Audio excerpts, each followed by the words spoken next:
Welcome to my book club, where I try to combine classic literature with modern analysis to help you master English. And today we dive into one of Sherlock Holmes' most intriguing mysteries, the problem of Thor Bridge. If you've already read this short story, let me know in the comments below. But I do invite you to stick with me because I think we might be able to unearth even more. So let's talk about the problem of Thor Bridge. Well, this isn't just any case. It's a story filled with deception, with human frailty, and a twist that's so clever, even the sharpest minds might miss it. But here's what no one tells you about this particular adventure. Holmes describes it as one of his toughest challenges, despite the solution being hidden in plain sight. Intrigued? Okay, well, let me set the stage. A wealthy and passionate American businessman, Mr. Neil Gibson, is accused of murdering his wife. All the evidence points to him. But is it really that simple? Why is a governess, a young, intelligent woman, also involved? And what dark secrets are hidden in the serene setting of Thor Bridge? Before we dive into the reading, let me pose a few questions for you. What do you think motivates someone to frame another person for murder, so to set someone else up? And can love and jealousy truly drive a person to such extremes? And perhaps the biggest question of all, when every clue seems to lead in one direction, how does Sherlock Holmes see what others don't? So stay with me as we uncover the problem of Thor Bridge. And will you spot the key clues before Holmes does? And if you spot a clue, hit the like button or comment and join the conversation. Are you ready?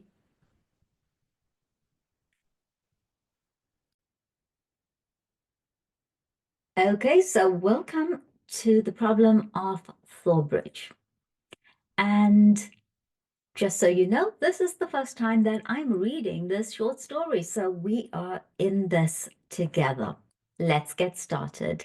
Somewhere in the vaults of the Bank of Cox and Company at Charing Cross, there is a travel-worn and battered tin dispatch box with my name, John H. Watson, MD, Late Indian Army, painted upon the lid.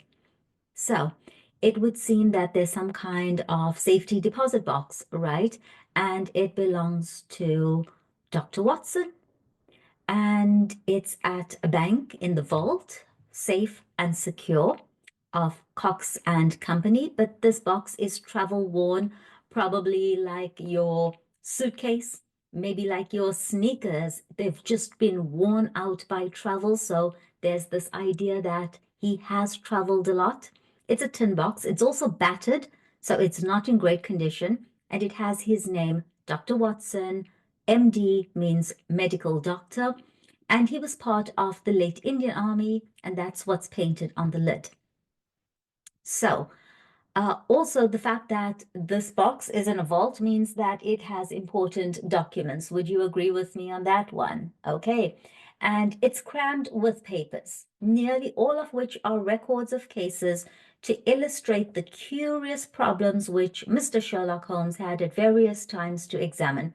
So, this box has lots of documents and it's all case files, what we would call case files. And some, and not the least interesting, were complete failures, and as such will hardly bear narrating. So we're not really going to talk about it since no final explanation is forthcoming, since there's no conclusion, right? It's an open case. A problem without a solution may interest the student, okay, someone who wants to study the case, but can hardly fail to annoy the casual reader.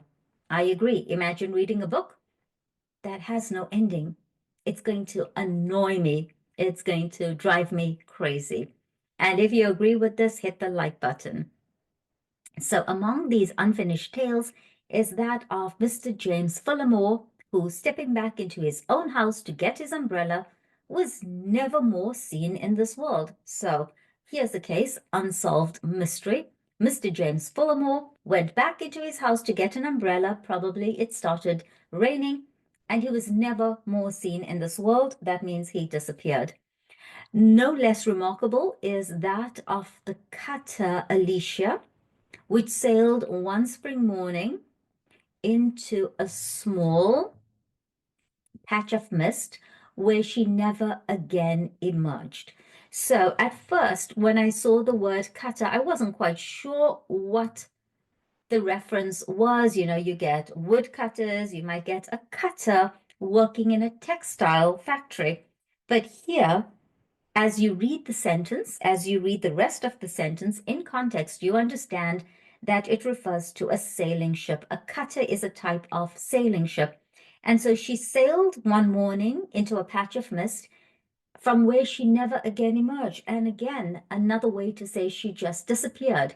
And nor was anything further ever heard of herself and her crew. Herself referring to the sailing ship, the sailing boat, because we refer to boats, yachts, sailing vessels as the feminine. So she just disappeared, sailed into the mist. No one heard from her, no one heard from her crew ever again. And the third case worthy of note that's worth talking about, if something is worthy of note, it's important, it's interesting, is that of Isadora Persano, the well-known journalist and duelist who was found stark, staring mad with a matchbox in front of him, which contained a remarkable worm said to be unknown to science. So something about this worm drove him mad. Any guesses about what they could possibly be referring to? Join the conversation. Let me know your thoughts. And apart from these unfathomed cases, so if something is unfathomable, it cannot really be understood. And by the way, I will be adding some vocabulary with detailed definitions in the comments. I'll pin it so you can check that out. So someone says something and you're totally confused by what he's saying. It's like it's unfathomable. It's also unimaginable. So if I say to you, Bitcoin is now at $104,000 or $107,000, it's going to go to $1 million. You're like, that's unfathomable. Almost cannot be understood, cannot be imagined. Okay, so unfathomed cases. There are some which involve the secrets of private families to an extent which would mean consternation, shock, displeasure in many exalted quarters. So exalted quarters, we're talking about high society. We're talking about people who are lords and ladies and peers. And I've noticed this as a theme in many of Sherlock Holmes' books, where he talks about exalted quarters, exalted families. We're talking about the upper echelon of society. And there would be consternation, shock, displeasure if it were thought possible that they might find their way into print. So if these things became public knowledge, right? If it finds its way into print, into the newspapers, it becomes public knowledge, there would be consternation. These people would not be happy. And who are these people? The exalted parts of society, the upper echelon, high society. I need not say that such a breach of confidence is unthinkable. Oh gosh, it would be too shocking, too much for words. And that these records will be separated and destroyed now that my friend has time to turn his energies to the matter. So now that Sherlock Holmes, his friend, has the time to focus on these, turn his energies to the matter. He's able to focus on these. Well, I'm going to separate these documents and I'm going to destroy them so that there's no risk of leaking. Okay. So there remains a considerable residue of cases of greater or less interest, which I might have edited before, had I not feared to give the public a surfeit which might react upon the reputation of the man whom above all others I revere. So yeah, there are other cases. I didn't talk about everything because I don't want to give the public too much information. They might have a less than favorable view of his reputation. And you know what? I revere this man. I respect him. So I don't want to, uh, we talk about, hang your dirty laundry in public, but it's not so much that. I think it's more like, you know what? There's no need to talk about all these things. So in some, I was myself concerned and can speak as an eyewitness. So he was part of some of these cases, while in others, I was not present or played so small a part that they could only be told as a third person. And the following narrative is drawn from my own experience. Oh, finally, we're getting into this story. It's going to get interesting. Okay, let's get comfortable. It was a wild morning in October, and I observed as I was dressing how the last remaining leaves were being whirled from the solitary plane tree which graces the yard behind our house. So, October, I'm assuming this is Northern Hemisphere, so it's autumn. It's a wild morning. So it's not a calm and peaceful morning, and the leaves, the last leaves on the trees were being whirled around, okay? And this tree is in a yard behind the house. And I descended for breakfast, prepared to find my companion in depressed spirits. For like all great artists, he is easily impressed by his surroundings. This is so interesting because people who are creative, and I like to think of myself as a creative person, we are kind of sensitive and we are affected by weather and by energy. So he has a valid point here. Okay. And so he expected his friend to be slightly down in the dumps, depressed.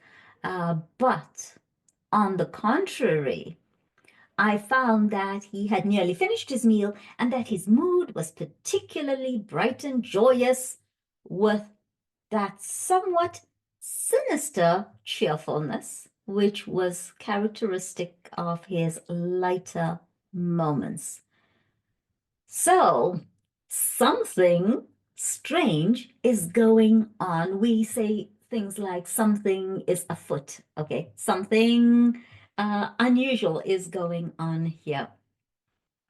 And you have a case, Holmes, I remarked. So he assumes, his deduction, he deduces that this upbeat mood is because Sherlock Holmes has a case. And Sherlock says, the faculty of deduction is certainly contagious, Watson, he answered. So, you're also learning to deduce things. It has enabled you to probe my secret. Yes, I have a case. After a month of trivialities and stagnation, the wheels move once more. So, a month of doing nothing, of sitting around or dealing with trivial things. Stagnation, well, you're stuck, you're not moving. If anything is stagnant, we often use this one for water, stagnant water. So, water that's not flowing. And stagnation is not a great thing, is it? All right. So now the wheels move once more. Might I share it? And he says, there's little to share, but we may discuss it when you have consumed the 2 hard-boiled eggs with which our new cook has favored us. Their condition may not be unconnected with the copy of the Family Herald which I observed yesterday upon the hall table. Even so trivial a matter as cooking an egg demands an attention which is conscious of the passage of time and incompatible with the love romance in that excellent periodical. So the periodical is the newspaper. And somehow he sees a connection between the eggs, the hard-boiled eggs, and the newspaper that he saw yesterday on the hall table. So what he's saying is that even just cooking an egg, a hard-boiled egg, demands attention. And it's about time, the passage of time. It takes longer to boil an egg if you want a hard-boiled egg. Okay. Um, but then there's something strange. There's a love romance in the newspaper. So let's see what he's talking about. A quarter of an hour later, so 15 minutes later, the table had been cleared and we were face to face. He had drawn a letter from his pocket. You have heard of Neil Gibson, the Gold King, he said. You mean the American senator? Well, he was one senator for some western state, but he's better known as the great gold mining magnate in the world. So he's obviously a wealthy man. He's referred to as the Gold King because he's involved in gold mining. He's a magnate. Okay. So a magnate would be someone like Elon Musk or Jeff Bezos. They are big cheeses, basically. Okay. But we often refer to mining magnates, the mining boss. Yes, I know of him. He has surely lived in England for some time. His name is very familiar. Yes, he bought a considerable estate in Hampshire some 5 years ago. Possibly you have already heard of the tragic end of his wife. So tragic end would be the death of his wife. Of course, I remember it now. That is why the name is familiar, but I really know nothing of the details. Yeah, I've heard about it. That's why it sounds familiar, but I don't know the details. And Holmes waved his hand towards some papers on the chair. I had no idea that the case was coming my way, or I should have had my extracts ready, said he. The fact is that the problem, though exceedingly sensational, appeared to present no difficulty. The interesting personality of the accused does not obscure the clearness of the evidence. So the evidence is pretty clear. It's an open and shut case. That was the view taken by the coroner's jury and also in the police court proceedings. It is now referred to the assizes at Winchester. I fear it is a thankless business. I can discover facts, Watson, but I cannot change them. Unless some entirely new and unexpected ones come to light, I don't see what my client can hope for. So he's saying the facts are the facts, and I don't understand why I am being brought on to this case. And Watson is confused. Your client, who is this person? Ah, I forgot. I had not told you. I am getting into your involved habit, Watson, of telling a story backward. You had best read this first. So he's kind of teasing Watson that some people tell stories, but they jump all over the place, backwards and forwards. I have to say that I'm a little guilty of that. People have accused me of that. So here is what he's saying to Watson, like, okay, now I'm behaving like you. I'm all over the place. Okay, so maybe you should read this first. And the letter which he handed to me, written in a bold, masterful hand, ran as follows. So this person, the script is very confident, very interesting. Let's see what he has to say. Dear Mr. Sherlock Holmes, so it's written from the Claridge's Hotel, so clearly a wealthy individual, October the 3rd. I can't see the best woman God ever made go to her death without doing all that is possible to save her. So I want answers. I don't want her death to be in vain. I can't explain things.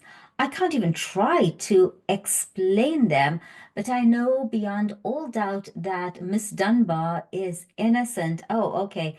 Sorry, hold on here a minute. We're not talking about the deceased. We're talking about Miss Dunbar. She's going to go to her death, so she will be executed. Okay, so sorry about that one there. So Miss Dunbar is innocent, and you know the facts. Who doesn't? It has been the gossip of the country. Everyone's talking about it. Basically, it's trending. And never a voice raised for her. No one has spoken up in her defense. It's the damned injustice of it all that makes me crazy. This is so unfair. I don't know about you, but I hate injustice, so I know how he feels.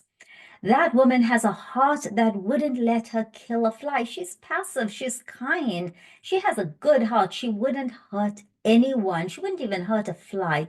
And that's a nice idiomatic phrase that we use when we talk about people. He wouldn't hurt a fly. He wouldn't hurt anyone. He wouldn't hurt a fly. He wouldn't kill a fly. Well, I'll come at 11 tomorrow and see if you can get some ray of light in the dark so you could shed some light on the matter. Maybe I have a clue and don't know it anyway. Anyhow, all I know and all I have and all I am are for your use if only you can save us. So I am going to give you all the resources that I have in order for you to save her. If ever in your life you showed your powers, put them into the case. Yours faithfully, J. Neil Gibson. There you have it, said Sherlock Holmes, knocking out the ashes off his after-breakfast pipe and slowly refilling it. So clearly he enjoys smoking his pipe after breakfast. That is the gentleman I await. I'm waiting for him. As to the story, you have hardly time to master all these papers, so I must give it to you in a nutshell if you are to take an intelligent interest in the proceedings. So there's no time for you to read all these documents. Let me bring you up to speed. This man is the greatest financial power in the world and a man, as I understand, of most violent and formidable character. So, this is not someone to be played with, to be trifled with. We need to take him seriously. He married a wife, the victim of this tragedy. Oh, so the deceased is Mr. Gibson's wife. He is now a widower because his wife is dead, of whom I know nothing, save that she was past her prime. So if someone is past their prime, they're not so young anymore, okay?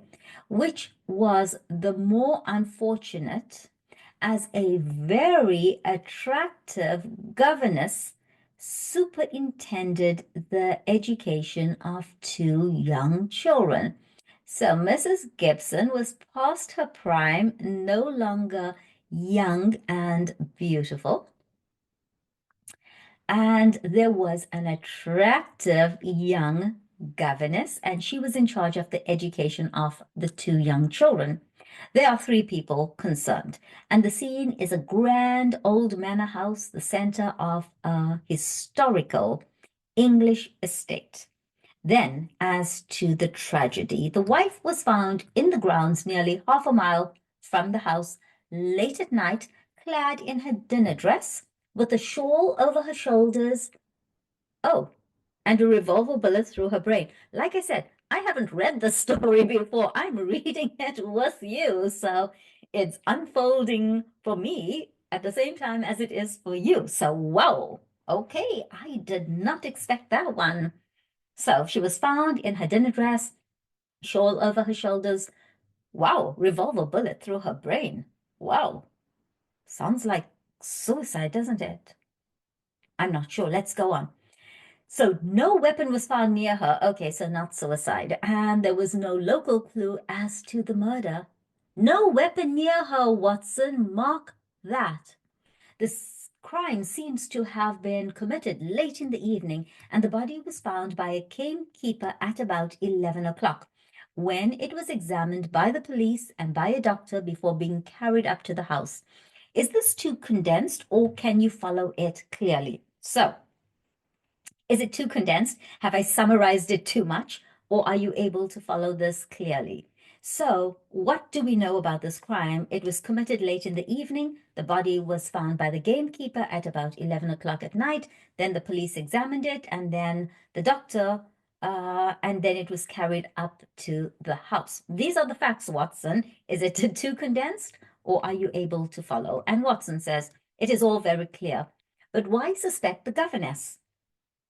Well, in the first place, there is some very direct evidence. Uh-oh. A revolver with one discharged chamber and a caliber which corresponded with the bullet was found on the floor of her wardrobe. Wow. Almost sounds like a setup, doesn't it? So the revolver with one discharge chamber, so one bullet used, and the caliber, the same. I think with guns, you have what, 9 millimeter? That's the size of the round. So it's the same caliber of bullet. And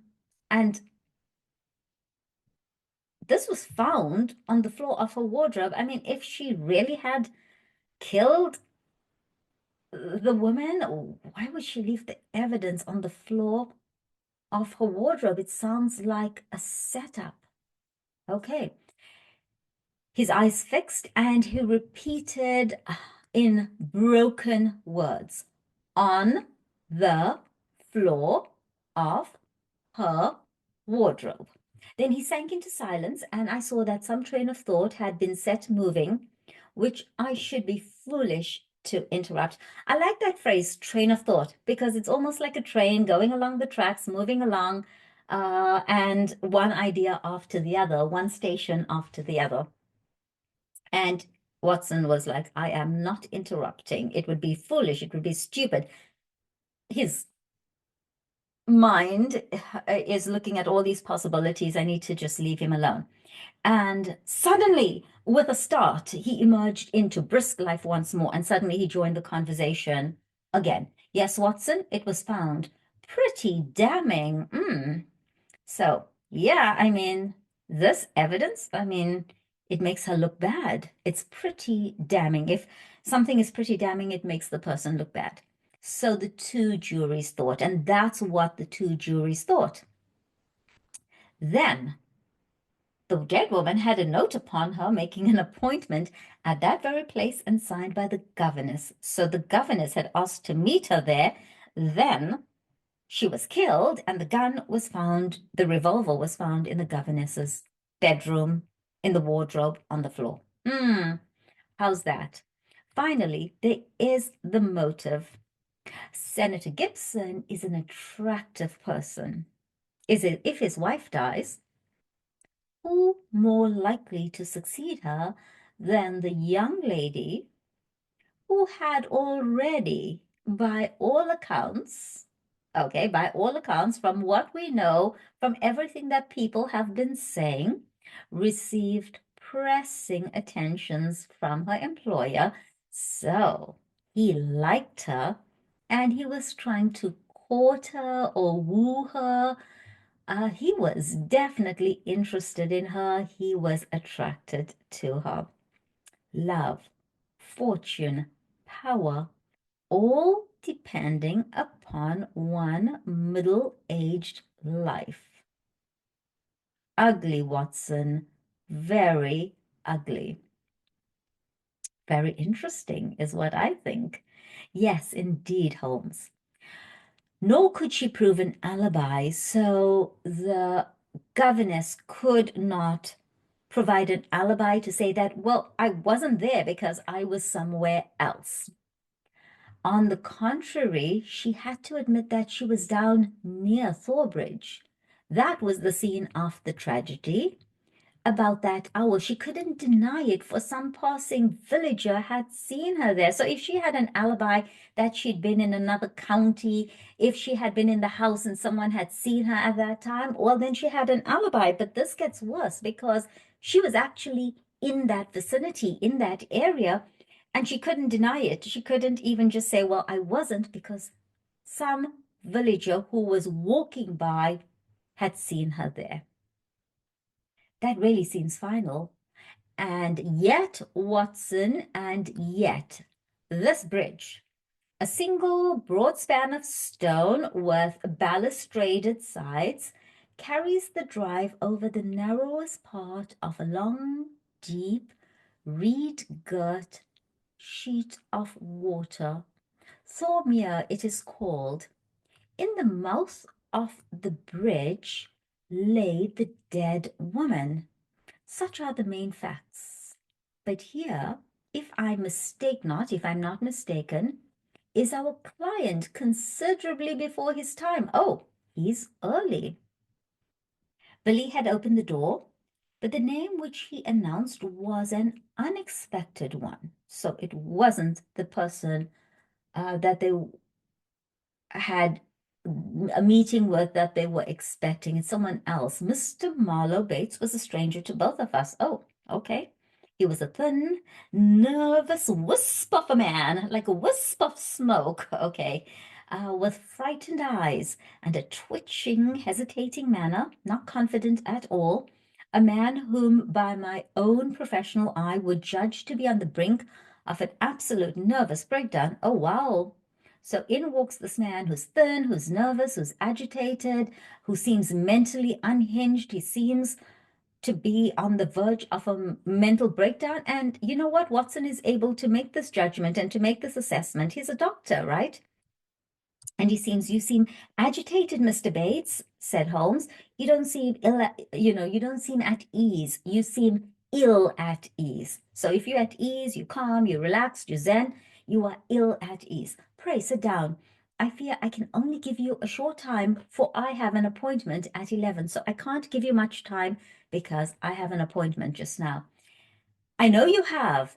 Our visitor gasped, shooting out short sentences like a man who is out of breath. Mr. Gibson is coming. Mr. Gibson is my employer. I am manager of his estate. Mr. Holmes, he's a villain, an infernal villain. Okay, so these short sentences that he's shooting, and he sounds like he's out of breath. And he says that Mr. Gibson is his employer, and Mr. Gibson is a really bad man. He's evil. He's a villain, an infernal villain. So he even adds an adjective to say how bad he is.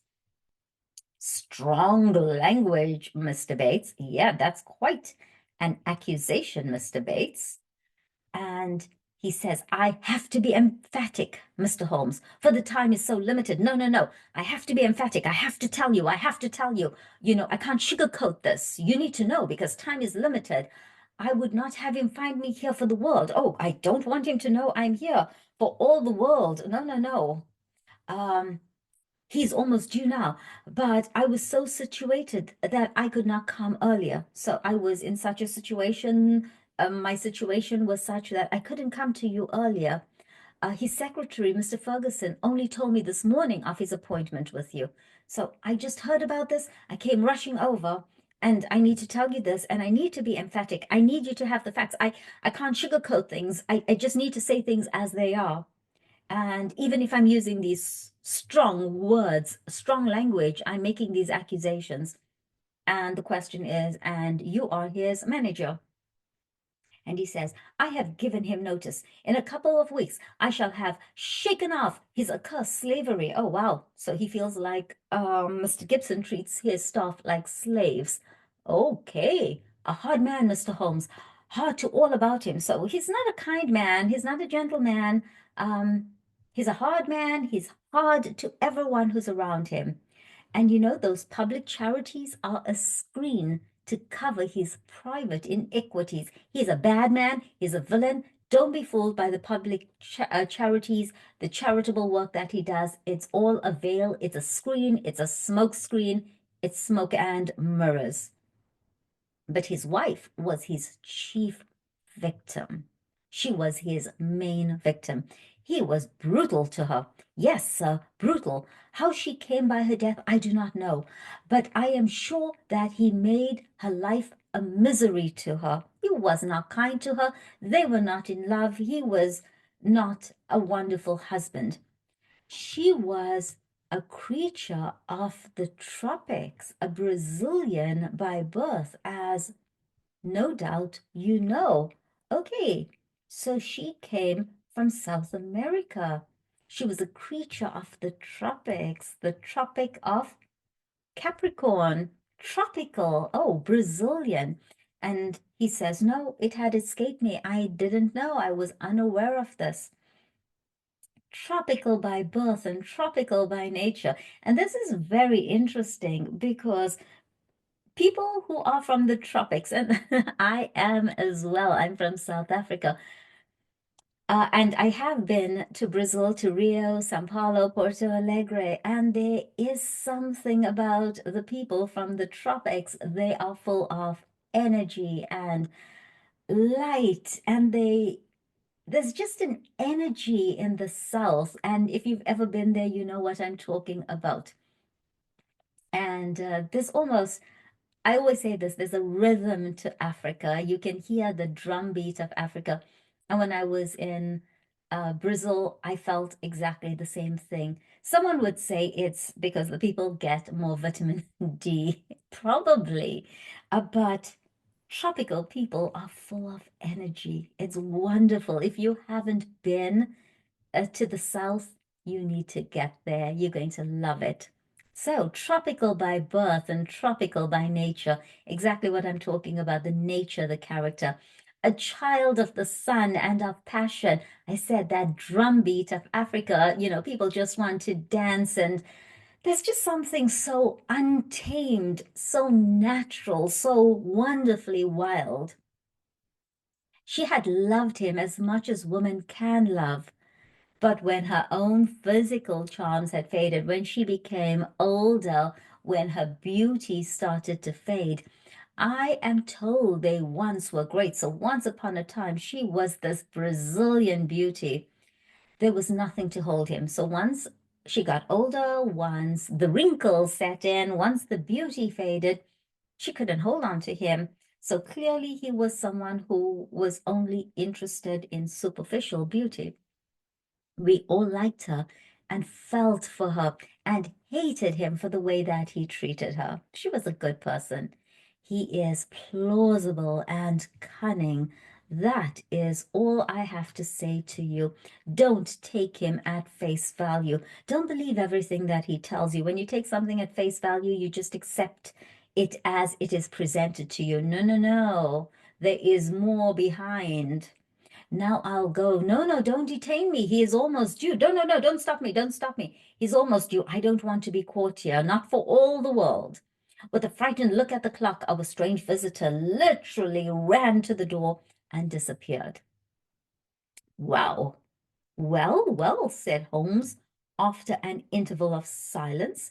Mr. Gibson seems to have a nice, loyal household. He's being very, very sarcastic because obviously the manager came and used some strong language and made some accusations. But the warning is a useful one, and now we can only wait till the man himself appears. Sharp at the hour, precisely on the hour, we heard a heavy step upon the stairs, and the famous millionaire, the magnate, the mining magnate, was shown into the room. As I looked upon him, I understood not only the fears and dislike of his manager, but also the execrations which so many business rivals had heaped upon his head. So, the reviews by his business rivals were not very complimentary. If I were a sculptor like Michelangelo and desired to idealize the successful man of affairs, iron of nerve, nerves of steel, and leathery of conscience. So, someone who doesn't have much of a conscience, if I say leathery of conscience, leather is tough and also flexible. So my conscience, my morality, ah, It's bendable. That's what I'm getting from this. If you are reading something else into it, please do let me know. Leathery of conscience. Leather, it's tough, but it can also be rolled and folded. That's honestly what I'm getting with that phrase. I should choose Mr. Neil Gibson as my model. So if I wanted a statue of someone who was successful, nerves of steel, but not quite moral, someone who was not really bothered by what's right, what's wrong, conscience, his conscience didn't really bother him much, then he would use Mr. Gibson as his model. He's tall, gaunt, craggy figure. Gaunt, thin, craggy figure had a suggestion of hunger and rapacity. Rapacity, greed, rapacious. Okay, so rapaciousness would be greediness. And Abraham Lincoln keyed to base uses instead of high ones. So he gives off this vibe of Abraham Lincoln, but instead of having, a high moral code, wanting to achieve great things, his was very base, basic. And this would give you some idea of the man. His face might have been chiseled in granite. So if you chisel into rock, into granite, cold, hard set, craggy, remorseless. I'm not sorry about anything. He sounds a bit narcissistic, with deep lines upon it, the scars of many a crisis. So think about this. People who go through a lot in life, they have very lined, weathered faces. You can almost see the life carved, etched into their faces. So maybe he's got all these wrinkles and it's drawn, and maybe he's actually got physical scars. Okay. But here it seems to be more about the deep lines upon it. Like if you see someone, you can immediately see if this person has had a zen, relaxed, peaceful life, or if they've had many crises. And I'm going to try to pop in some images of someone who has a weathered face with deep lines. And you can see this person has endured a lot in life. And then to make things worse, cold gray eyes. I mean, if it had, lively blue eyes, or here he's got cold gray eyes like ice, looking shrewdly out from under bristling brows, surveyed us each in turn. So he's looking at each one of us. He is assessing us. He's very shrewd. Okay. He bowed in perfunctory fashion, as Holmes mentioned my name. So he bows, but it's just very perfunctory. It's like I'm doing it because I have to. And then, with a masterful air of possession, he drew a chair up to my companion and seated himself with his bony knees almost touching him. So he's kind of taking liberties. He's just taking the chair, pulling it up to Sherlock Holmes, sitting, and his bony knees almost touching Sherlock Holmes. Now, for me, this is an invasion of my personal space. I would not like it if someone did this to me. Personal space, people, personal space. Don't come near me unless you are invited. So let me say right here, Mr. Holmes, he began, that money is nothing to me in this case. Money is not important. You can burn it if it's any use in lighting you to the truth. So there's no budget on this. This woman is innocent and this woman has to be cleared, and it's up to you to do the same. Name your figure. Let me say right here, Mr. Holmes, okay, so that money is nothing to me. In the case, do what you need to do. And the woman is innocent. Her name has to be cleared. You have to do it. Name your figure. Tell me your price. Money is no object. And Holmes says, my professional charges are upon a fixed scale. You can't pay me extra. just to get her off the hook.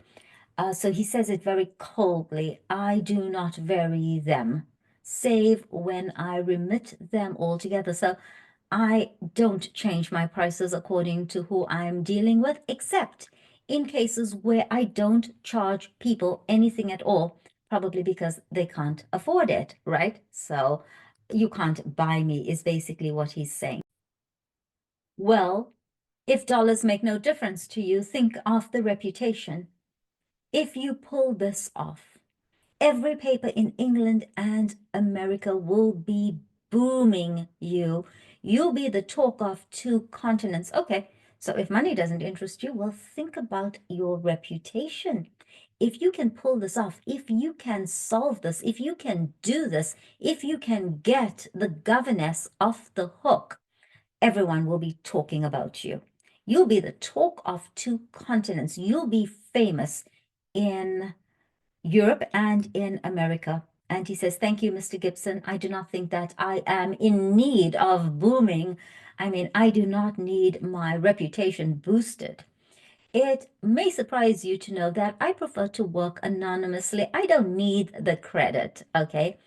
And that is the problem itself, and that it is the problem itself which attracts me. So I don't do this for fame and for glory. I do it because I'm very interested in the problem. I want to solve the problem, but we are wasting time. Let's get down to the facts. Let us get down to the facts. Let's stop this chit chat and actually focus on the problem, the facts, this case.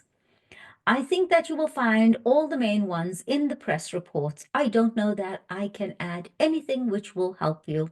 But if there is anything you would wish more light upon, well, I am here to give it. So all the facts are in the press reports. I can't actually tell you anymore, but if you want me to explain something, if you want me to shed light upon something, if you have questions about something, well, I'm here to help you. I'm here to give it. Well, there is just one point. What is it? What were the exact relations between you and Miss Dunbar? So, what exactly is the story between you and the governess? The Gold King gave a violent start and half rose from his chair. Then his massive calm came back to him. So that was his reaction at first, and then he got angry, he got annoyed, and then he settled down, became very calm again. I suppose you are within your rights and maybe doing your duty in asking such a question, Mr. Holmes. And we will agree to suppose so, said Holmes. Then I can assure you that our relations were entirely and always those of an employer towards a young lady whom he never conversed with. I never chatted with her or ever saw. I didn't actually ever see her, except when she was in the company of my children, save except when she was in the company of his children. So I was just an employer. I did not interact with her. I never actually chatted with her. I didn't converse with her. I didn't see her, except save when she was in the company of my children. Holmes rose from his chair. I am a rather busy man, Mr. Gibson, said he, and I have no time or taste for aimless conversations. I wish you good morning. Thank you. Goodbye.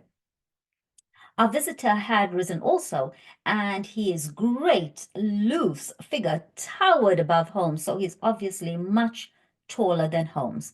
There was an angry gleam from under those bristling brows and a tinge of color in the sallow cheeks. What the devil do you mean by this, Mr. Holmes? Do you dismiss my case? Like, what's going on here, Mr. Holmes? What do you mean by this? That you busy and I can leave? Are you dismissing my case? This is clearly a man who's never heard the word no before. Well, Mr. Gibson, at least I dismiss you. I should have thought my words were plain. I told you to leave. I'm dismissing you. Didn't you get the message? Plain enough. But what's at the back of it? Raising the price on me, or afraid to tackle it, or what? I have a right to a plain answer. So why exactly are you dismissing me? Are you trying to increase the price? Do you want me to pay you more? But Holmes already said he wasn't interested in that. So that's a bit weird. Are you afraid to tackle it? Oh, he's using psychology here. Like, are you scared? Or what? I have a right to a plain answer. You owe me an explanation. Well, perhaps you have, said Holmes. I'll give you one. This case is quite sufficiently complicated to start with without the further difficulty of false information. This is a tricky case. All right, but you are making it harder with this false information. So it's complicated enough to start with. Okay. And we don't need the further difficulty of false information. You are lying to me, meaning that I lie? Well, I was trying to express it as delicately as I could. But if you insist upon the word, I will not contradict you. Okay. I didn't want to call you a liar, but hey, if you are going to say it, I mean, you said it, cool. I'm not going to disagree with you, okay? Okay, so then he says, I was trying to express it as delicately as I could.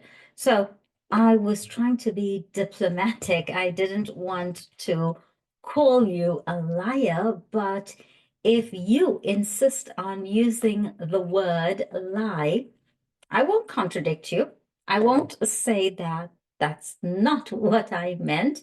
You said it, not me. I sprang to my feet, for the expression upon the millionaire's face was fiendish in its intensity. So a fiend is someone who's just plain evil, almost demonic, like a demon. And he had raised his great knotted fist, and I'm trying to do that. I have teeny tiny hands, so there's no great knotted fist here, but let's imagine.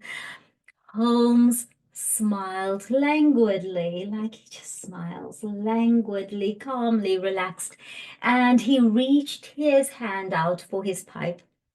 Don't be noisy, Mr. Gibson. Calm down. I find that after breakfast, even the smallest argument is unsettling. So he's been kind of sarcastic here. I suggest that a stroll in the morning air and a little quiet thought will be greatly to your advantage. So here's my suggestion. Take a walk. Okay, it will help to clear your mind. With an effort, the Gold King mastered his fury. So he mastered his fury. So he was able to control his fury. So if you master something, you have control over it. If you are able to master your emotions, it means you are able to control your emotions. Some people are not able to master the emotions. I could not but admire him, for by a supreme self-command, he had turned in a minute from a hot flame of anger to a frigid and contemptuous indifference. So he went from anger, hot flame of anger. He was seeing red. Okay. And then he went from that to frigid. Frigid is cold, icy, frigid, contemptuous, like you are so beneath me. You are not even worth a conversation. Complete indifference, but more than complete indifference, contemptuous, like you're not even worth it. Well, it's your choice. I guess you know how to run your own business. I can't make you touch the case against your will. I can't force you to take on this case if it's against your wishes. You've done yourself no good this morning, bad move, bad decision. Okay. For I have broken stronger men than you. Ooh, I like that threat. You've done yourself no good this morning. Another way of saying that, and we often do it, is you're not doing yourself any favors. You're not helping yourself. Bad move. You're not doing yourself any favors. No man ever crossed me and was the better for it. So if you cross someone, you anger them, you're not in their good books, you cross someone, you do something to offend them or to anger them, and was the better for it. So there's no man who ever offended me, crossed me, disagreed with me, um, and ended up in a more favorable situation. So basically, you have been warned. So many have said so, and yet here I am, said Holmes, smiling. So many have said this to me, and here I am. Okay. Well, good morning, Mr. Gibson. You have a good deal yet to learn. Ooh, ouch. That was a real burn. Okay.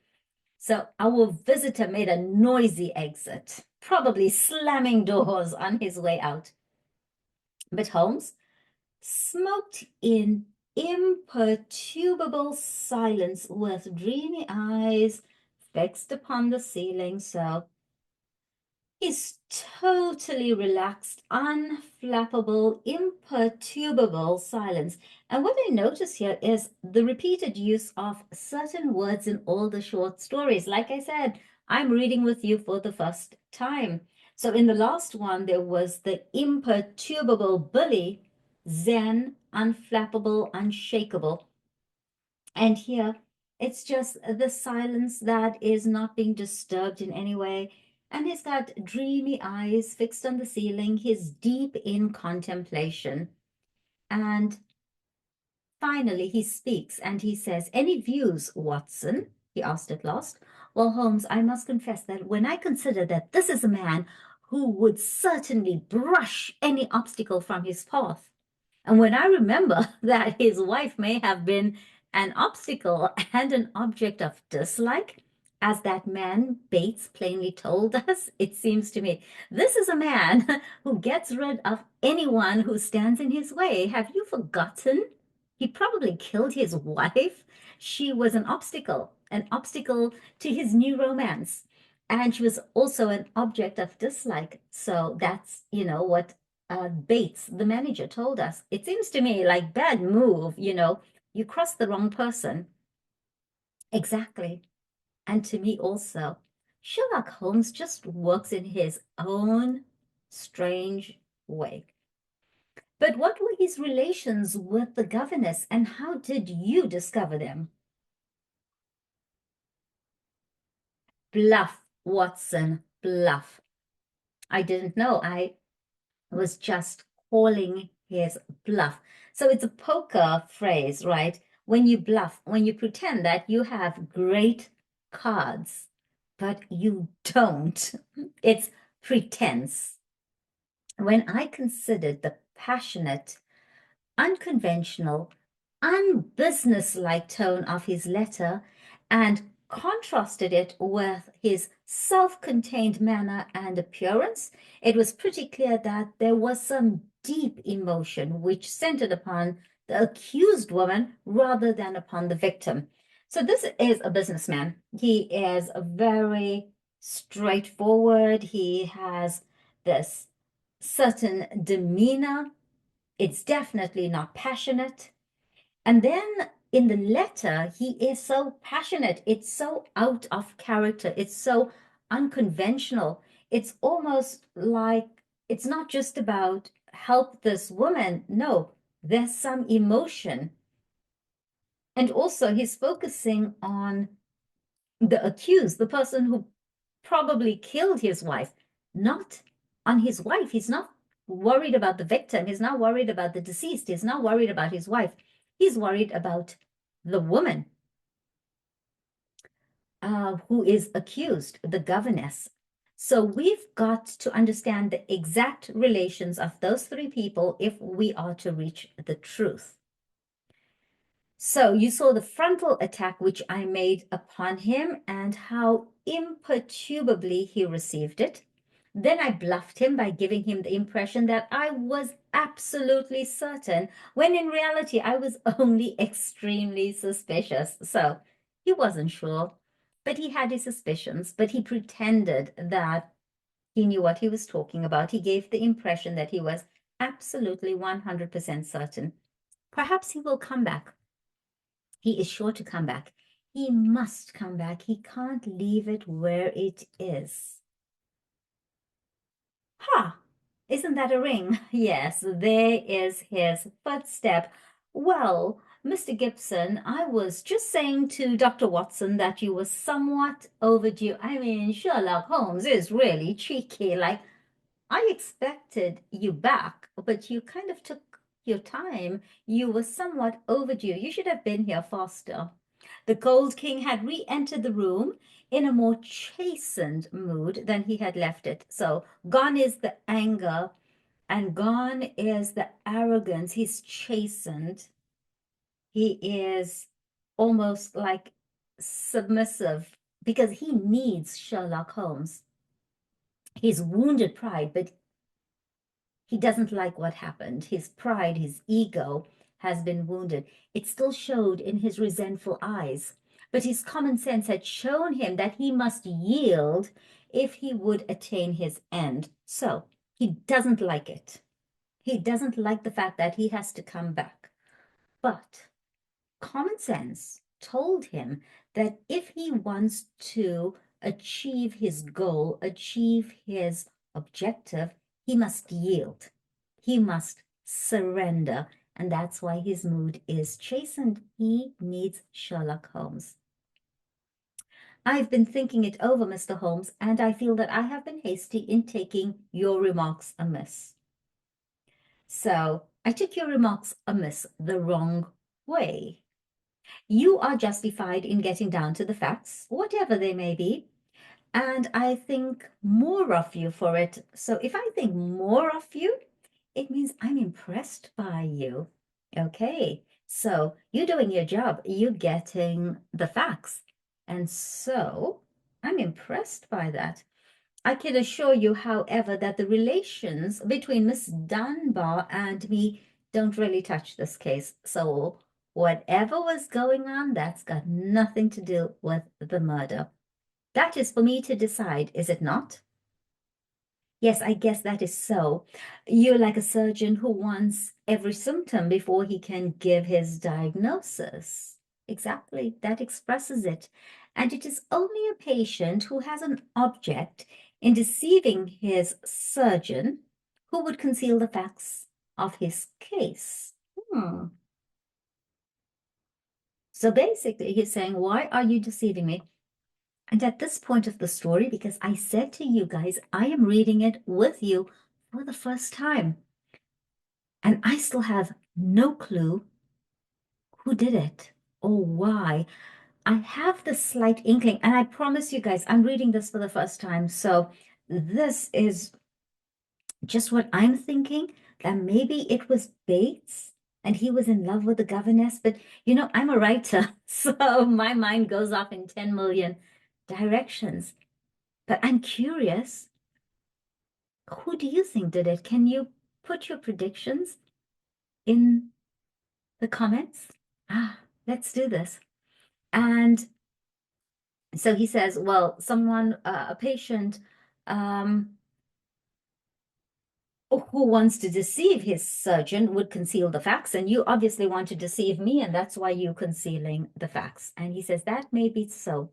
But will you admit, Mr. Holmes, that most men would shy off a bit when they ask point blank what their relations with a woman may be? Okay, I get it. Yes, I agree. But let's be honest, no man is going to admit that he is an adulterer or he has a relationship with a woman that's not his wife. So may shy off a bit. I mean, they're not going to be forthcoming. They're not going to be like, oh, yeah, of course. All right. So if there is really some serious feeling in the case, I guess most men have a little private reserve of their own in some corner of their souls where they don't welcome intruders. This is it so beautifully. The way he makes his excuse, it's like there's a little private space in my soul that doesn't welcome intruders, intrusive questions. It's It's confidential, it's private, it's got nothing to do with you. But I do like the way he says this. And most men are reserved. They don't just, you know, um, confess, not until you have lots and lots of proof. And you burst suddenly into it. So this is my own private space, my own little corner, and it's the space of my soul. And then you just burst in like a bull in a china shop. But the object excuses you. But I'm going to excuse you. I'm going to forgive you. I'm going to overlook it because of your objective, because of your goal. Okay. Since it was to try and save her. So I don't like what you did. You invaded my personal space. You invaded my privacy. But you know what? I'll overlook it. Okay. I'll forgive you for it because you had a goal. You were on a mission. This is so ridiculous.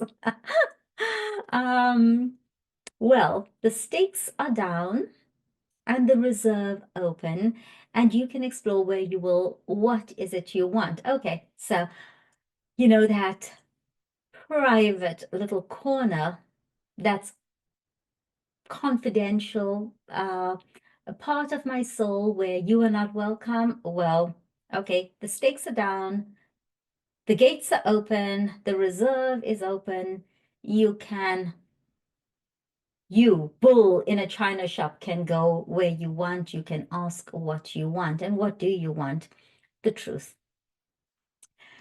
The Gold King paused for a moment as one who marshals his thoughts. So he marshals his thoughts, he gathers his thoughts. You marshal your troops, you gather your troops, you get them together. So his thoughts are all over the place and he needs to get them into some kind of logical order. His grim, deep-lined face had become even sadder and more grave. I can give it to you in a very few words, Mr. Holmes, said he at last. There are some things that are painful as well as difficult to say, so I won't go deeper than is needed. Oh, than is needful. I met my wife when I was gold hunting in Brazil. I pretty much figured that if he was a mining magnate, that's why he was in Brazil, and that's where he met his wife and how he met his wife. Maria Pinto was the daughter of a government official at Manaus, and she was very beautiful. I was young and ardent in those days, so ardent, passionate. But even now, as I look back with colder blood, so it's not that heat of passion, that young man who's passionate about a woman. No, I'm older, I'm cooler, calmer, colder blood, no longer driven by passion, and I have a more critical eye. I'm wiser. I can see that she was rare and wonderful in her beauty. It was a deep, rich nature too, passionate, wholehearted, tropical, ill-balanced, very different from the American woman whom I had known. Well, to make a long story short, I loved her and I married her. So she was different. She was exotic. I think that's the word that perfectly encapsulates Maria Pinto. She was exotic, right? It was only when the romance had passed, and it lingered for years. So this was this romantic, passionate love for many, many years. But the romance passed, and that I realized that we had nothing, absolutely nothing in common. Okay. My love faded. Ooh. If hers had faded also, it might have been easier. But the wonderful way of woman, do what I might, nothing could turn her from me. So I really tried to get rid of her, but she would not leave. If I have been harsh to her, even brutal, as some have said, it is because I knew that if I could kill her love, or if it turned to hate, it would be easier for both of us. So, what Bates said, was it Bates? Well, the manager, that he was mean to her, he was nasty to her, and he says there was a reason for it. I fell out of love with her. Once the passion was over, we had nothing. We did not have a relationship. So I fell out of love with her, and she didn't fall out of love with me, and I needed her to stop loving me. I needed her gone. So I did everything that I could to kill that love, or if that didn't work, maybe even to hate me. And that would have been easier for both of us, but nothing changed. She adored me in those English woods as she had adored me 20 years ago on the banks of the Amazon. It was like the day we met, she was still in love with me. Do what I might, she was as devoted as ever. Okay, so he's got this beautiful, devoted wife, and it's a problem for him. Okay, interesting man. Then came Miss Grace Dunbar. She answered our advertisement and became governess to our two children. Perhaps you have seen her portrait in the papers. The whole world has complained that she also is a very beautiful woman. Now, I make no pretense to be more moral than my neighbors, and I will admit to you that I could not live under the same roof with such a woman and in daily contact with her without feeling a passionate regard for her. Do you blame me, Mr. Holmes? So I'm just a man, same weaknesses as my neighbors. I'm no better than anyone else. So she was under the same roof as me. She's beautiful. I was in daily contact with her and I felt passion for her. Do you blame me? I do not blame you for feeling it. I should blame you if you expressed it, since this young lady was, in a sense, under your protection. So, yeah, you can't control your feelings, but expressing them, you shouldn't have done that. And she was under your protection. She's living in your household. Well, maybe so, said the millionaire. Then for a moment, the reproof had brought the old angry gleam into his eyes. So this reproof, this almost scolding or chastising, where Sherlock Holmes says, you shouldn't have expressed it. So he gets angry again. I'm not pretending to be any better than I am. I guess all my life I've been a man that reached out his hand for what he wanted, and I never wanted anything more than the love and possession of that woman. I told her so. Look, this is my nature. This is who I am. I want it. I get it. I reach out and I get it. Oh, you did you? Holmes could look very formidable, scary, threatening when he was moved, when his emotions came into play, when he felt some kind of emotion. And so there were times where Holmes does seem very chill, very zen, but there are other times where he could look very formidable, so that relaxed, I'm chill, I don't give a damn about anything persona is replaced by hello? Okay, so very formidable. I said to her that if I could marry her, I would, but that it was out of my power. I said that money was no object and that all I could do to make her happy and comfortable would be done. So he's making all these promises and he says, if I could marry you, I would, but I can't marry you because I'm already married. And the implication is, if I weren't married, I would marry you. And how does he become unmarried? Yeah, we remove the wife. Very generous, I am sure, said Holmes with a sneer. Very generous, I am sure. Not impressed. See here, Mr. Holmes, I came to you on a question of evidence, not on a question of morals. I'm not asking for your criticism. Don't sit there and judge me. I came to you with a case.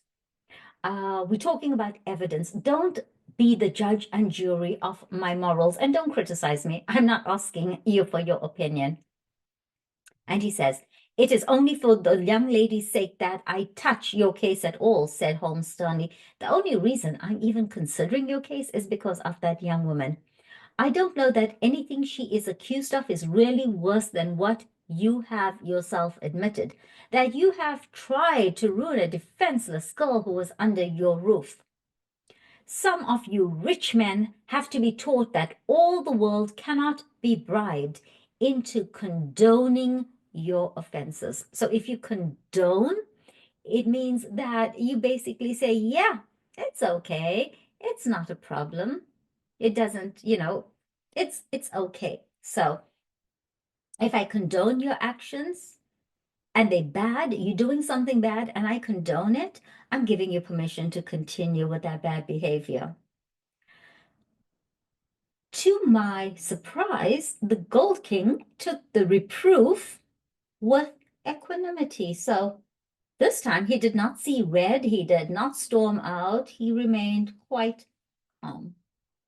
That's how I feel myself about it now. I thank God that my plans did not work out as I intended.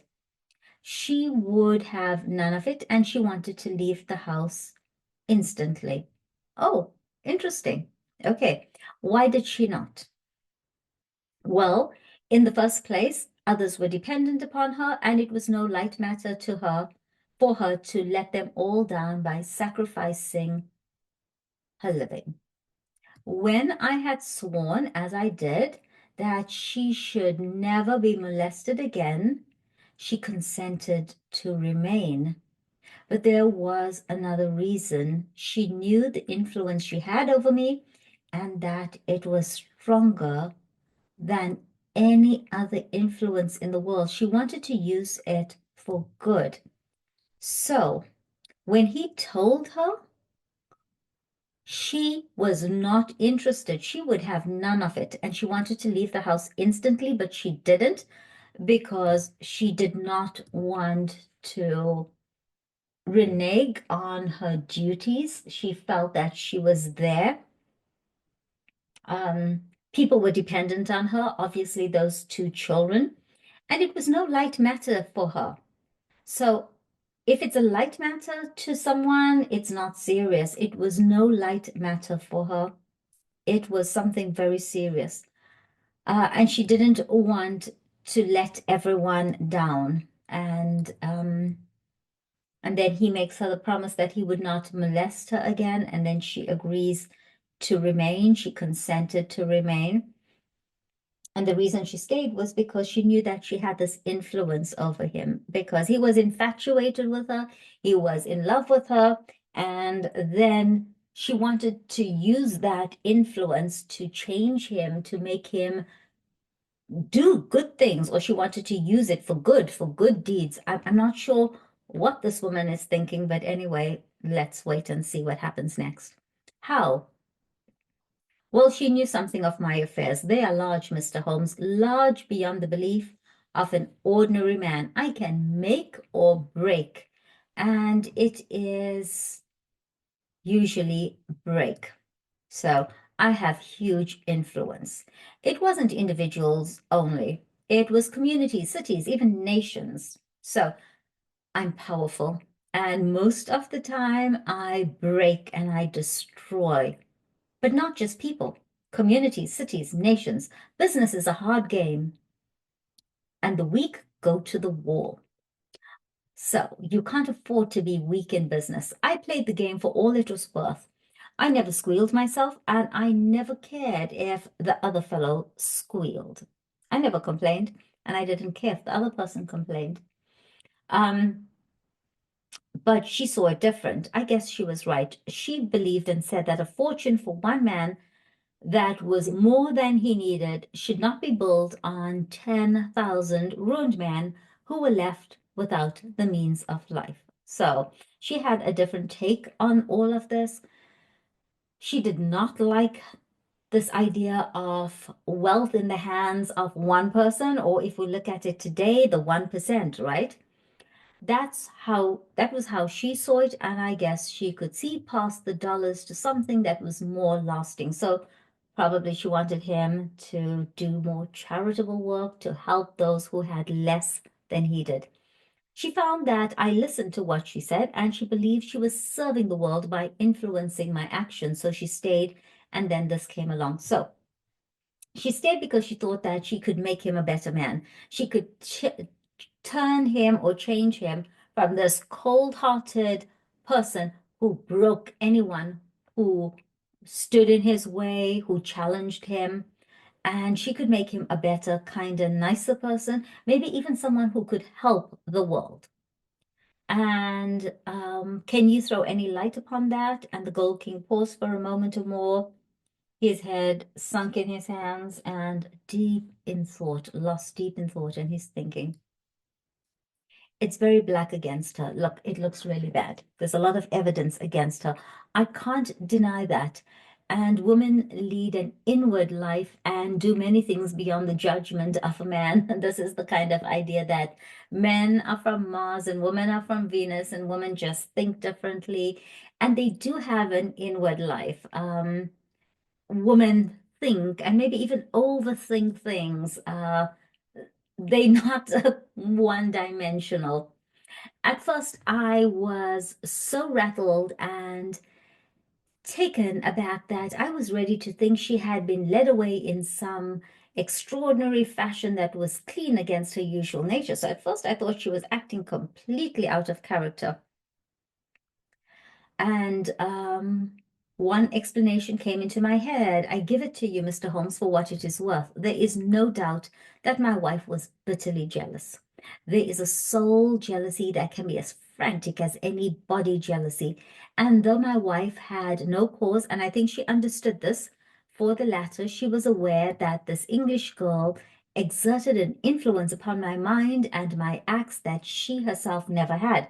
So actually, what's going on here is that the wife was so jealous, bitterly jealous, and it wasn't just a physical thing, it was like acid eating into her soul because she realized that this girl, I didn't just want her physically, it wasn't just a lust or passion. This girl had an influence upon my mind. She could make me be someone else. She had this huge influence, and my wife realized that she had never had that. With my wife, the only thing I was interested in was her beauty at that time, and when it faded, there was nothing. But with this girl, it wasn't just passion, it was a meeting of minds, it was a deeper connection, and my wife hated that. It was an influence for good, but that did not mend the matter. So, yes, the influence was actually a positive thing. She should have been happy about that, but that did not fix things. It did not mend the problem, the matter. She was crazy with hatred, and the heat of the Amazon was always in her blood. So, very passionate creature. She might have planned to murder Miss Dunbar, or we will say to threaten her with a gun and so frighten her into leaving us. Okay, so she called for the meeting and she had an agenda. She either wanted to threaten her, frighten her, get her to leave. Then there might have been a scuffle. So there might have been a physical altercation. There might have been a physical kind of pushing and shoving, and the gun gone off and shot the woman who held it. So it's possible that in the scuffle, in this altercation, the gun went off, and my wife was the one with the gun, and it went off, and so it shot her. That possibility had already occurred to me, said Holmes. Indeed, it is the only obvious alternative to deliberate murder. But she utterly denies it. Well, that is not final, is it? So the governess is saying that that's not what happened. And Sherlock Holmes is saying, but I mean, that doesn't mean anything, does it? One can understand that a woman placed in so awful a position might hurry home, still in her bewilderment, holding the revolver. So it's quite possible that she was so shocked, she was so traumatized, she rushed home and she still held the revolver. She might even throw it down among her clothes, hardly knowing what she was doing. So she was so stressed out, she didn't even realize what she was doing. And when it was found, she might try to lie her way out by total denial, since all explanation was impossible. What is against such a supposition? So it's quite possible that this happened. She was traumatized. She wasn't thinking straight. She wasn't being rational. She rushed home. She threw it amongst her clothes, and then it was found.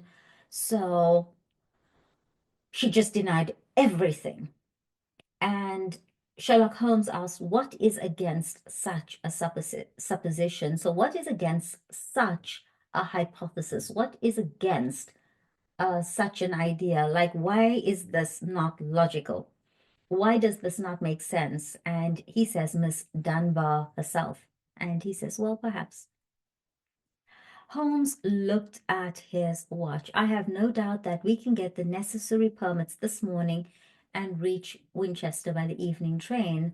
When I have seen this young lady, it is very possible that I may be, of course, more use to you in the matter, though I cannot promise that my conclusions will necessarily be such as you desire. So we can go to Winchester, we can get the evening train, and I can be very helpful to you in this case, but I don't think, I'm not sure, I cannot promise, I cannot guarantee that my conclusions will be the ones that you want. There was some delay in the official pass, and instead of reaching Winchester that day, we went down to Thorpe Place, the Hampshire estate of Mr. Neil Gibson. He did not accompany us himself, but we had the address of Sergeant Coventry of the local police, who had first examined into the affair. So Mr. Gibson didn't join them, but they went to see the sergeant, the local police, and he was the first person at the crime. He was the first investigator. He first examined this affair. He was a tall, thin, cadaverous man with secretive and mysterious manner, which conveyed the idea that he knew or suspected a very great deal more than he dared to say. Ooh. He was a tall, thin man, cadaverous like a cadaver, like a corpse, with a secretive and mysterious manner. I love the use of particular words, adjectives, language to create emotion, right? And it conveyed, he had this mysterious manner, this way that gave the impression that he knew a lot more than he was saying, or he suspected. Maybe he didn't know, but maybe he suspected more than he felt comfortable saying or felt safe saying that he dared to say. He had a trick too of suddenly sinking his voice to a whisper as if he had come upon something of vital importance. So he started whispering like, this is a secret. This is very important. Vital importance, very important. Though the information was usually commonplace enough, it's almost like me saying, I'm going to have lunch. I'm saying it like it's something so important, but I'm just going to have lunch. Behind these tricks of manner, behind these strange mannerisms, he soon showed himself to be a decent, honest fellow who was not too proud to admit that he was out of his depth and would welcome any help. He was out of his depth. This was too complicated for him. It was beyond his skills. Anyhow, I'd rather have you than Scotland Yard, Mr. Holmes, said he. If the Yard gets called into a case, then the local loses all credit for success and may be blamed for failure. Now you play straight, so I've heard.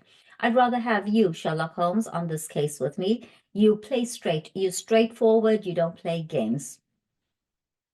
I need not appear in the matter at all, said Holmes, to the evident relief of our Melancholy acquaintance. So this guy, um, and he's relieved. If I can clear it up, I don't ask to have my name mentioned. Look, I can clear up this case. I don't need credits. I don't need my name mentioned. I don't need to be acknowledged for this. Well, it's very handsome of you, I'm sure. That's all very nice of you, very kind of you, very handsome gesture. And your friend, Dr. Watson, can be trusted, I know. Now, Mr. Holmes, as we walk down to the place, there is one question I should like to ask you. I'd breathe it to no soul but you. He looked round as though he hardly dare utter the words. Don't you think there might be a case against Mr. Neil Gibson himself? Hmm, I have been considering that. You've not seen Miss Dunbar. She is a wonderful, fine woman in every way. He may well have wished his wife out of the road, out of the way, gone. And these Americans are readier with pistols than our folk are. It was his pistol, you know. So if someone's ready with their pistol, they ready to use it. They are quicker to use it. And it was his pistol. It belonged to Mr. Gibson. Was that clearly made out? Was that obvious, evident? Was it proven? Yes, sir, it was one of a pair that he had. So there were two guns. One of a pair? Where is the other? Well, the gentleman has a lot of firearms of one sort of another, or another, or and another. So he's got lots of firearms. We never quite matched that particular pistol, but the box was made for two. So there were two revolvers. They were a pair, and the box is evidence that there were two. And if it was one of a pair, you should surely be able to match it. Well, we have them all laid out at the house. If you would care to look them over, if you would care to have a look and give us your opinion. Later, perhaps, I think we will walk down together and have a look at the scene of the tragedy. So they're going to the place where this shooting took place. This conversation had taken place in the little front room of Sergeant Coventry's humble cottage, small, simple, ordinary cottage, which served as the local police station. So clearly he works from home. A walk of half a mile or so across a wind-swept heath, all gold and bronze with the fading ferns. Oh, beautiful autumn. I love autumn. Do you? Let me know your favorite season in the comments. So, a walk of half a mile or so across a wind-swept heath, all gold and bronze with the fading ferns, brought us to a side gate opening into the grounds of the Thor Place estate. A path led us through the pheasant preserves. A pheasant is a type of bird. Pheasant.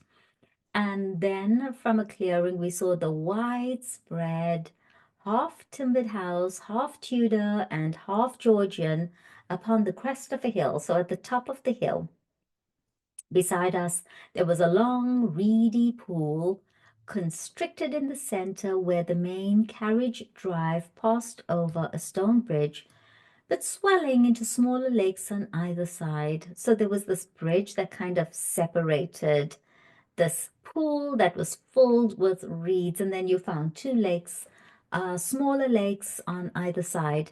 Our guide paused at the mouth of this bridge and he pointed to the ground.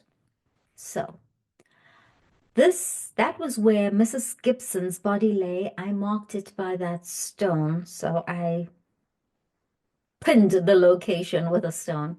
I understand that you were there before it was moved. Yes, they sent for me at once. Who did? Mr. Gibson himself.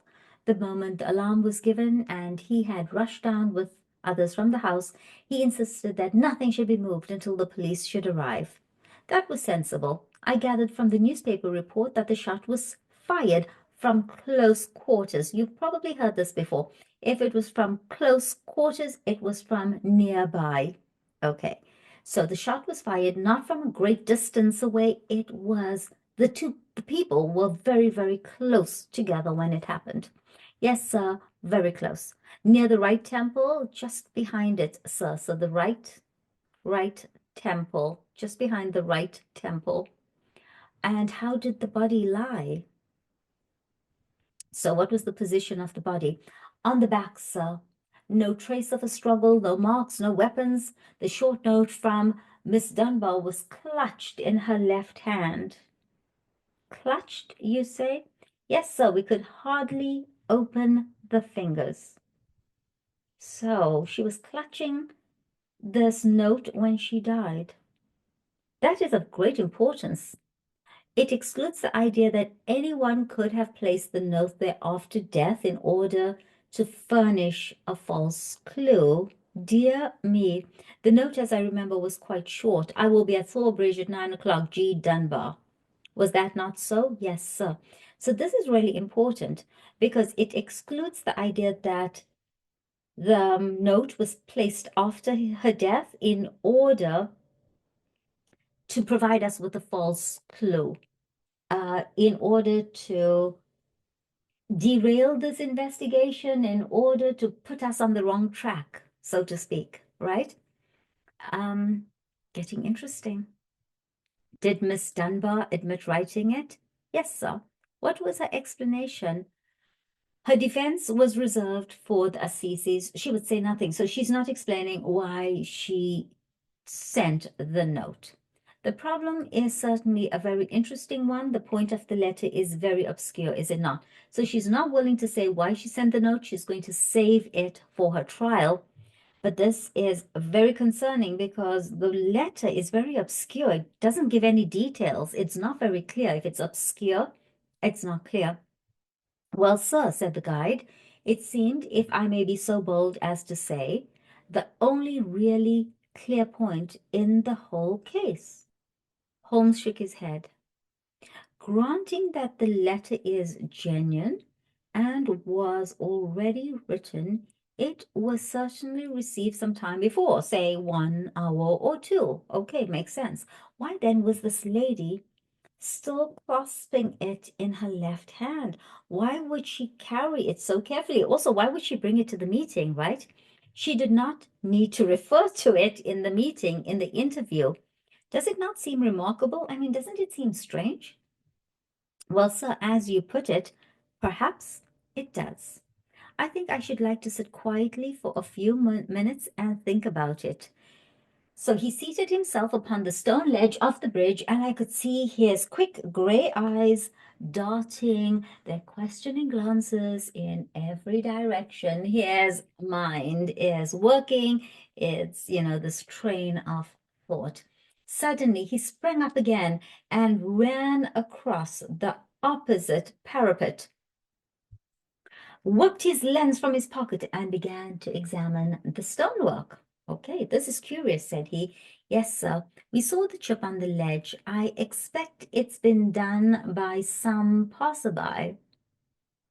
The stonework was gray, but at this one point it showed white for a space not larger than a sixpence. So there's this little white area. When examined closely, one could see that the surface was chipped as by a sharp blow. So something strange is going on here. It took some violence to do that, said Holmes thoughtfully. With his cane, he struck the ledge several times without leaving a mark. So he's testing how much of force was needed to do this. Yes, it was a hard knock. In a curious place, too, in a strange place. It was not from above, but from below. For you see that it is on the lower edge of the parapet. But it is at least 15 feet from the body. It's a long distance from the body, so that doesn't make sense. It may have nothing to do with the matter. It may have nothing to do with this case, but it is a point worth noting. I do not think that we have anything more to learn here. There were no footsteps, you say? So there were no footprints in the ground. The ground was iron hard, sir. There were no traces at all. Then we will go up to the house first and look over these weapons of which you speak. Then we shall get on to Winchester, for I should desire to see Miss Dunbar before we go further. Mr. Neil Gibson had not returned from town, but we saw in the house the neurotic Mr. Bates, who had called upon us in the morning. He showed us with a sinister relish. He's really enjoying this almost strange, evil kind of enjoyment. The formidable array, impressive selection of firearms of various shapes and sizes, which his employer had accumulated in the course of an adventurous life. Mr. Gibson has his enemies, as anyone would expect who knew him and his methods, said he. He sleeps with a loaded revolver in the drawer beside his bed. He is a man of violence, sir, and there are times when all of us are afraid of him. I am sure that the poor lady who has passed was often terrified. Did you ever witness physical violence towards her? I mean, because he's making this allegation, right? No, I cannot say that, but I have heard words which were nearly as bad. Words of cold, cutting contempt, even before the servants, even in front of the servants. Our millionaires do not seem to shine in private life, remarked Holmes as we made our way to the station. Well, Watson, we have come on a good many facts, some of them new ones, and yet I seem some way from my conclusion. In spite of the very evident dislike which Mr. Bates has to his employer, I gather from him that when the alarm came, he was undoubtedly in his library. Dinner was at 8:30, and all was normal up to then. So when this happened, he was in his library when he got the news. It is true that the alarm was somewhat late in the evening, but the tragedy certainly occurred about the hour named in the note. So it was late, but that was the time in the note. There is no evidence at all that Mr. Gibson had been out of doors since his return from town at 5 o'clock.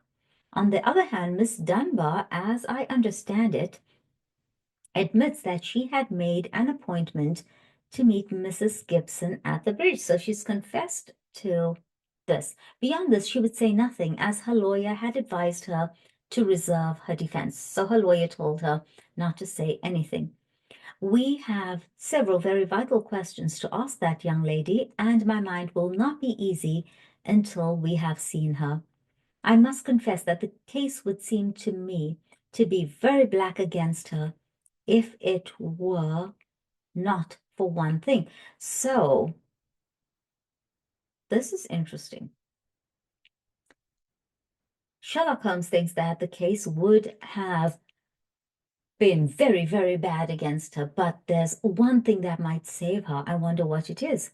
And what is that, Holmes? The finding of the pistol in her wardrobe.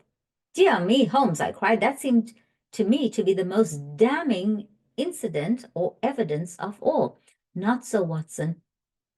It had struck me even after my first perfunctory reading, the first time I read it just to get the facts, as very strange. And now that I am in closer touch with the case, it is my only firm ground for hope. There's something about the fact that the revolver was found in her wardrobe, which makes it almost seem like it was planted, right? Like it was put there. We must look for consistency. Where there is a want of it, we must suspect deception. So it was planted. I hardly follow you. I can't really follow what's going on here. Well, now, Watson, suppose for a moment that we visualize you in the character of a woman who, in a cold, premeditated fashion, is about to get rid of a rival. You have planned it, a note has been written, the victim has come, you have your weapon, the crime is done, it has been workmanlike and complete. Do you tell me that after carrying out so crafty a crime, you would now ruin your reputation as a criminal by forgetting to fling your weapon into those adjacent reed beds, which would forever cover it? But you must needs carry it carefully home and put it in your own wardrobe, the very first place that would be searched. I mean, come on. You planned the perfect murder. You got the woman to the place. You killed her. You are very organized, very methodical. And then instead of throwing the revolver into that pond with the reeds where no one would ever find it, no, you take it home, you put it in your wardrobe, the first place that will be searched. I don't think so. Your best friends would hardly call you a schemer, Watson, and yet I could not picture you doing anything so crude as that. So he was asking Watson to imagine himself in her position. In the excitement of the moment, like at that moment, she wasn't thinking straight. No, no, Watson. I will not admit that it is possible. Where crime is coolly premeditated, then the means of covering it are coolly premeditated also. I hope, therefore, that we are in the presence of a serious misconception. So if someone is so methodical about a crime, they premeditate it, they plan every detail, then the cover-up will be just as structured, as organized, as methodical. But there is so much to explain. Well, we shall set about explaining it. When once your point of view is changed, the very thing which was so damning becomes a clue to the truth. For example, there is this revolver. Miss Dunbar disclaims all knowledge of it. She says she knows nothing about it. On our new theory, she is speaking truth when she says so. Let's have this new theory. Let's go with this, okay? Therefore, it was placed in her wardrobe. So who placed it there? Someone who wished to incriminate her. Was not that person the actual criminal? Makes sense. Who would incriminate her? The actual criminal. You see how we come at once upon a most fruitful line of inquiry? We were compelled to spend the night at Winchester as the formalities had not yet been completed. The next morning, in the company of Mr. Joyce Cummings, the rising barrister who was entrusted with the defense, we were allowed to see the young lady in her cell. So we saw her with her lawyer. I had expected from all that we had heard to see a beautiful woman, but I can never forget the effect which Miss Dunbar produced upon me.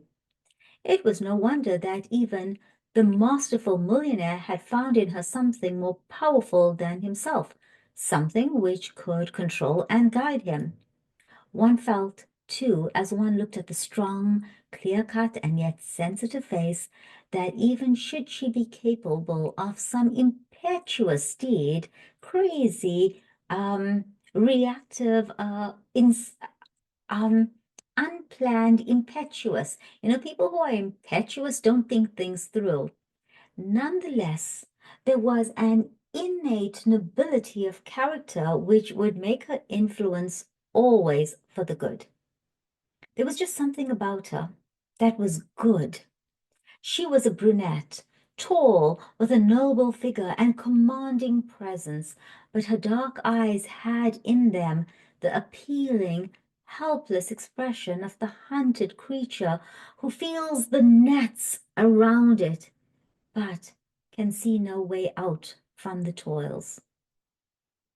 Now, as she realized the presence and the help of my famous friend, there came a touch of color in her warm cheeks, and a light of hope began to glimmer in the glance which she turned upon us.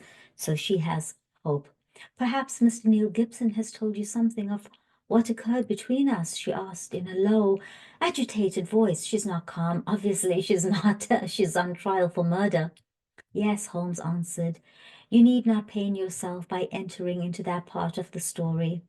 After seeing you, I am prepared to accept Mr. Gibson's statement, both as to the influence which you had over him and as to the innocence of your relations with him. But why was the whole situation not brought out in court? It seemed to me incredible that such a charge could be sustained. I thought that if we waited, the whole thing must clear itself up. It would just go away without our being compelled to enter into the painful details of the inner life of the family. But I understand that far from clearing it has become even more serious. So I didn't want to drag his name through the mud. I didn't want to expose him. I thought it would all just go away. My dear young lady, cried Holmes earnestly, I beg you to have no illusions upon the point. Mr. Cummings here would assure you that all the cards are at present against us, and that we must do everything that is possible if we are to win clear. It will be a cruel deception to pretend that you are not in very grave danger, great danger. Give me all the help you can to get at the truth. Look, please, don't have any illusions. This is serious. The cards are stacked against you. You need to tell me everything to help get you off this charge. I will conceal nothing. Tell us then of your true relations with Mr. Gibson's wife. She hated me, Mr. Holmes. She hated me with all the fervor of her tropical nature. She was a woman who would do nothing by halves. And the measure of her love for her husband was the measure also of her hatred for me. It is probable that she misunderstood our relations. I would not wish to wrong her, but she loved so vividly in a physical sense that she could hardly understand the mental and even spiritual tie which held her husband to me, or imagine that it was only my desire to influence his power to good ends which kept me under his roof. She could not understand that anything that was not physical love, because that's who she was. She was a creature of the flesh. She could not understand a meeting of minds. She also could not understand my intentions, that I was trying to do good, that I was trying to make him good. I can see now that I was wrong.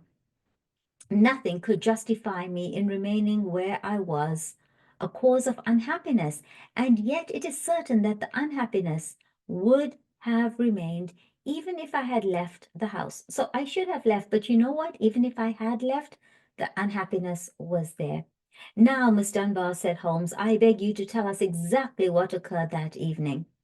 I can tell you the truth so far as I know it, Mr. Holmes, but I am in a position to prove nothing, and there are points, the most vital points, which I can neither explain nor can I imagine any explanations. So I'll tell you what I know, but there's some things I can't explain.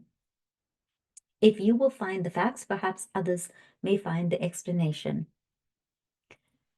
With regard, then, to my presence at Thor Bridge that night, I received a note from Mrs. Gibson in the morning. It lay on the table of the schoolroom and may have been left there by her own hand, so Mrs. Gibson left a note for me, and she may have even written it herself. It implored me to see her there after dinner, said she had something important to say to me, and asked me to leave an answer on the sundial in the garden, as she desired no one to be in our confidence. So she left this note and she asked me to respond and leave it at the sundial. She didn't want anyone to know that we were meeting. I saw no reason for such secrecy, but I did as she asked, accepting the appointment. So I didn't understand the need for all the secrecy, but you know what? I did as she asked. I wrote a note. I accepted the appointment. She asked me to destroy her note, and I burnt it in the schoolroom. Great. Okay, this gets really interesting.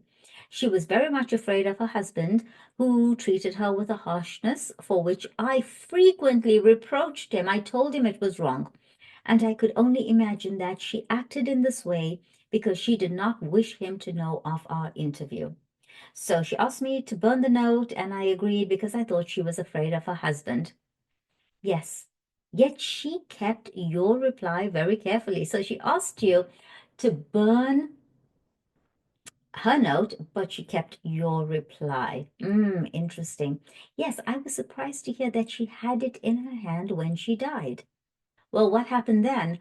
I went down as I had promised. When I reached the bridge, she was waiting for me. Never did I realize till that moment how this poor creature hated me. She was like a madwoman. Indeed, I think she was a madwoman, subtly mad with a deep power of deception, which insane people may have. How else could she have met me with unconcern every day? So every day she had this act of, I'm chill, I don't care, and yet had so raging a hatred of me in her heart. She was able to hide her true feelings so well. I will not say what she said. She poured her whole wild fury out in burning and horrible words, but I'm not going to repeat it. I did not even answer. I could not. It was dreadful to see her. I put my hands to my ears and rushed away. When I left, she was standing, still shrieking out her curses at me in the mouth of the bridge. So, this was intense. It was insane. This woman was out of control. She is passionate, but she's not just green with envy. No, she's mad with jealousy. And that's where she left her, at the mouth of the bridge. And where was she found afterwards? Within a few yards from the spot. So she was found close by. And yet, presuming that she met her death shortly after you left her, you heard no shot. So you left very soon. You left, and very soon thereafter she was killed, but you didn't hear the shot? No, I heard nothing. But indeed, Mr. Holmes, I was so agitated and horrified by this terrible outbreak that I rushed to get back to the peace of my own room, and I was incapable of noticing anything which happened. This altercation, it was so bad. It affected me so badly. All I wanted to do was get back to my room, just to escape this mad fury. You say that you returned to your room. Did you leave it again before next morning? Yes. When the alarm came that the poor creature had met her death, I ran out with the others. And did you see Mr. Gibson? Yes, he had just returned from the bridge. When I saw him, he had sent for the doctor and the police. Did he seem to you much perturbed? Did he seem very affected, very agitated, very upset? Mr. Gibson is a very strong, self-contained man. I do not think that he would ever show his emotions on the surface, but I, who knew him so well, could see that he was deeply concerned. Then we come to the all-important point, this pistol that was found in your room. Had you ever seen it before? Never, I swear it. When was it found? Next morning, when the police made their search. Among your clothes? Yes, on the floor of my wardrobe under my dresses. You could not guess how long it had been there? It had not been there the morning before.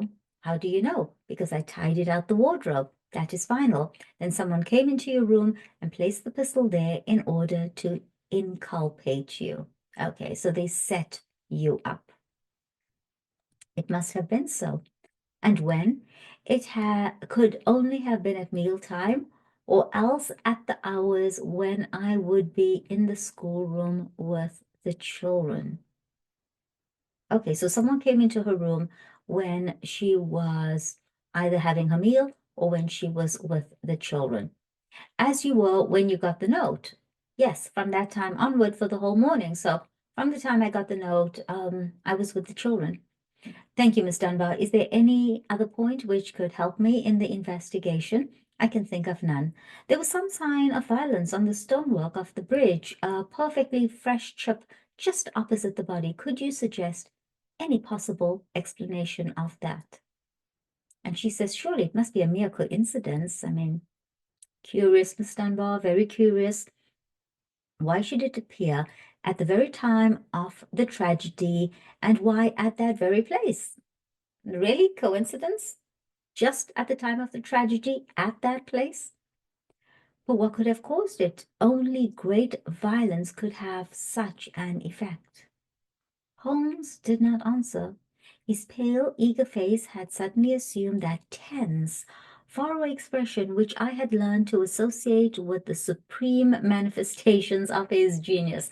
So when he got quiet and he got this expression, very thoughtful, then Watson realizes that his mind is working at super fast speed, and it's a genius at work.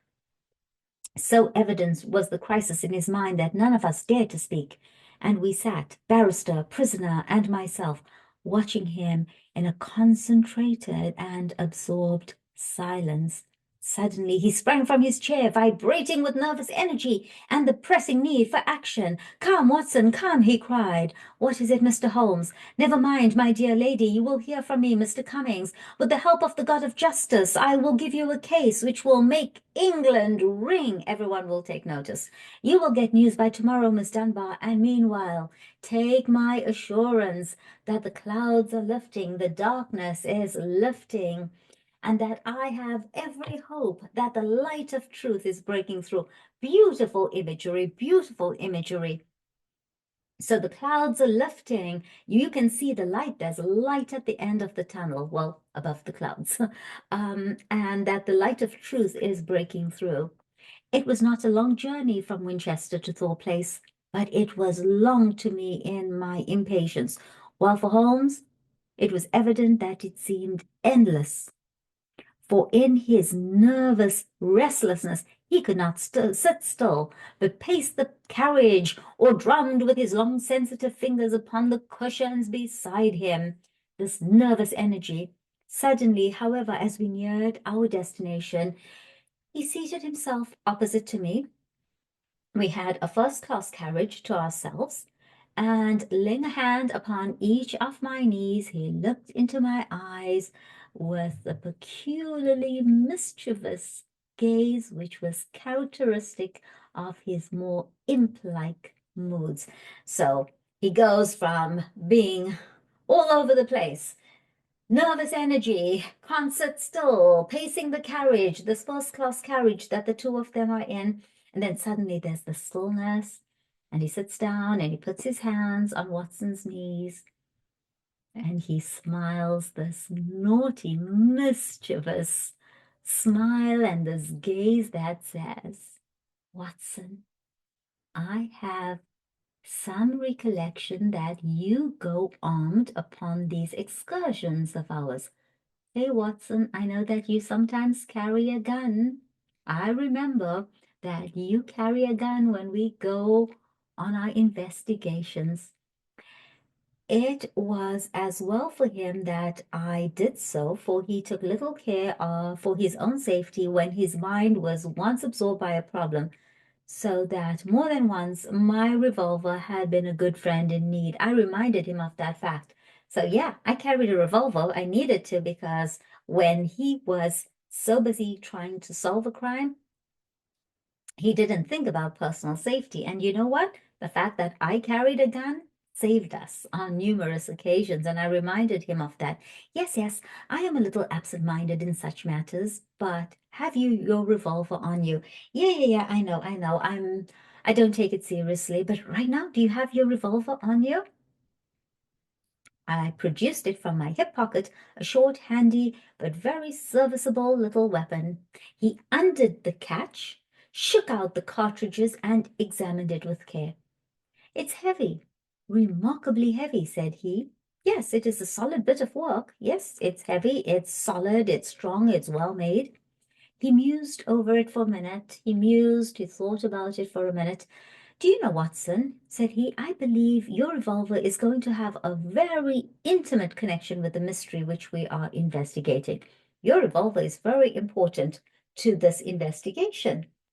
And it's not just an investigation, it's a mystery. Something doesn't make sense here." "My dear Holmes, you are joking." "No, Watson, I am very serious. There is a test before us. If the test comes off, all will be clear, and the test will depend upon the conduct of this little weapon. One cartridge out. Now we will replace the other 5 and put on the safety catch. So that increases the weight and makes it a better reproduction." So he removes one, just like the one, maybe the one bullet that killed the wife. Well, I had no glimmer of what was in his mind. Yeah, and to be honest, I have no idea what he's thinking. Nor did he enlighten me, and he didn't explain, but sat lost in thought until we pulled into the little Hampshire station.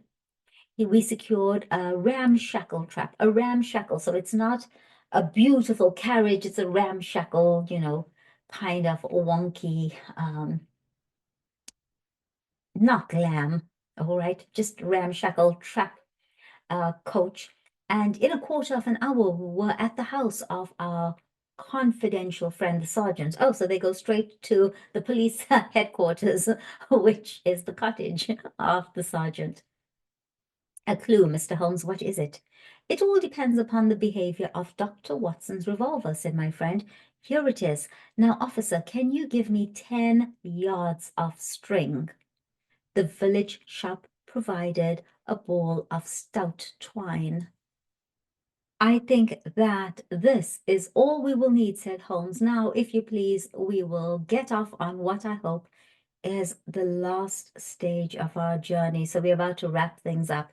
The sun was setting and turning the rolling Hampshire moor into a wonderful autumnal panorama. I love the colors of autumn. The sergeant, with many critical and incredulous glances, so he's confused, all right, which showed his deep doubts of the sanity of my companion, lurched along beside us.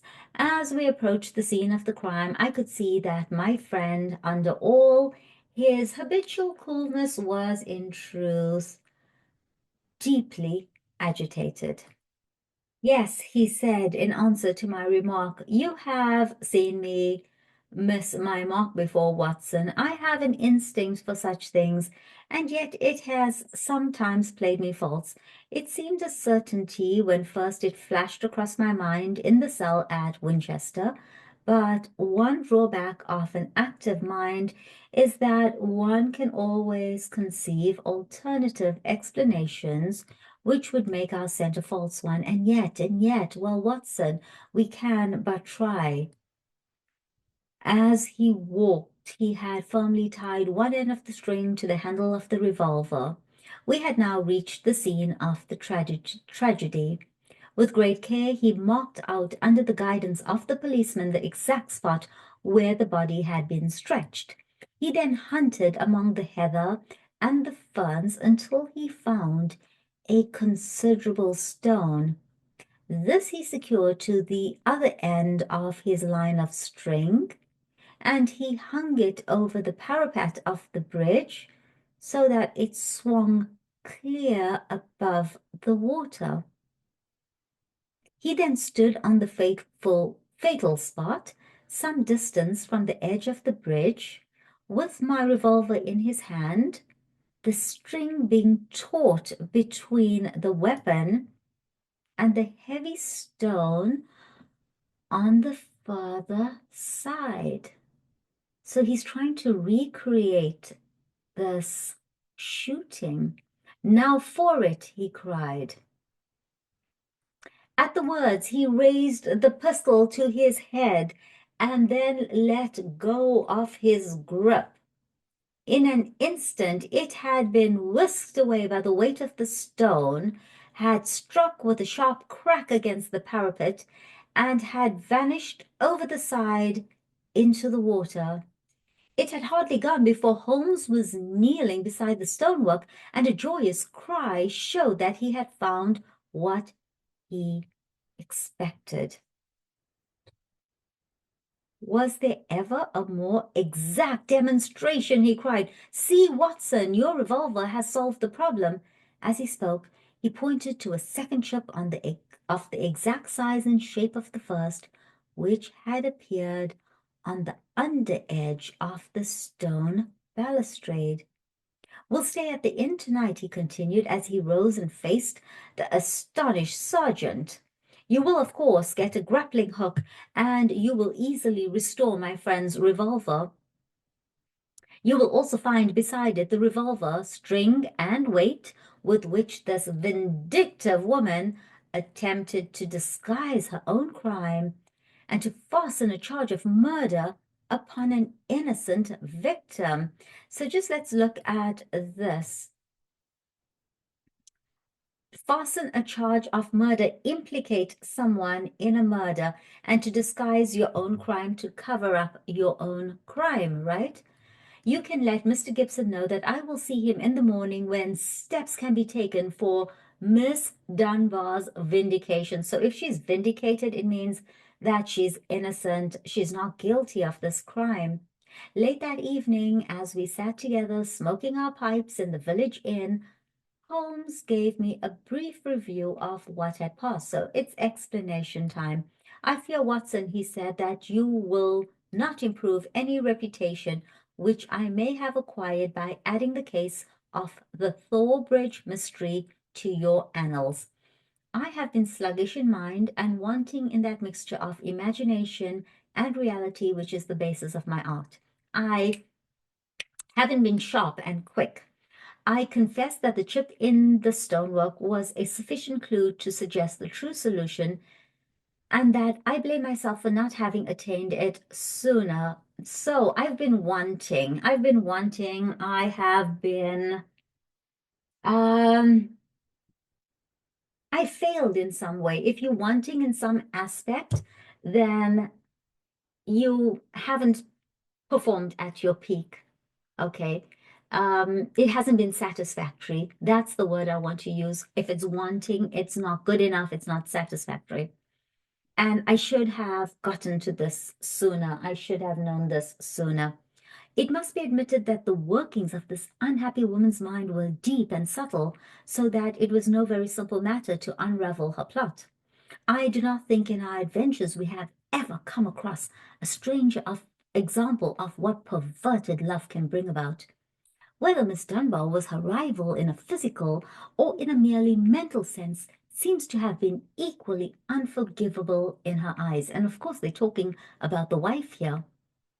No doubt she blamed this innocent lady for all those harsh dealings and unkind words with which her husband tried to repel her too demonstrative affection, demonstrative affection.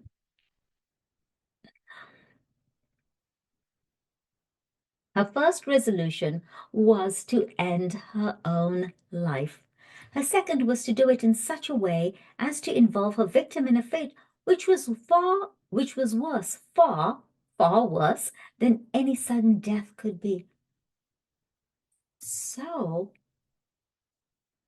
she didn't care whether her rival was in a physical or a merely mental sense. She didn't care that there was no physical relationship between her husband and this woman. She hated the mental connection because she didn't have that with him.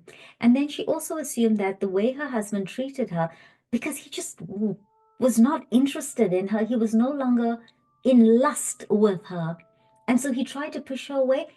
And she blamed Miss Dunbar for that. He was just trying to repel her demonstrative affection. Probably she was all over him and he didn't want that because he was not interested any longer. And so her first resolution, her first decision was to end her own life. Her second was to do it in such a way as to involve her victim in a fate which was worse, far worse than any sudden death could be. My gosh, this woman is insane. We can follow the various steps quite clearly, and they show a remarkable subtlety of mind. A note was extracted very cleverly from Miss Dunbar, which would make it appear that she had chosen the scene of the crime. In her anxiety that it should be discovered, she somewhat overdid it by holding it in her hand to the last. This alone should have excited my suspicions earlier than it did. So she really set Miss Dunbar up. Then she took one of her husband's revolvers. There was, as you saw, an arsenal in the house. There were so many guns, and kept it for her own use. Now there were two. Remember, the box had two.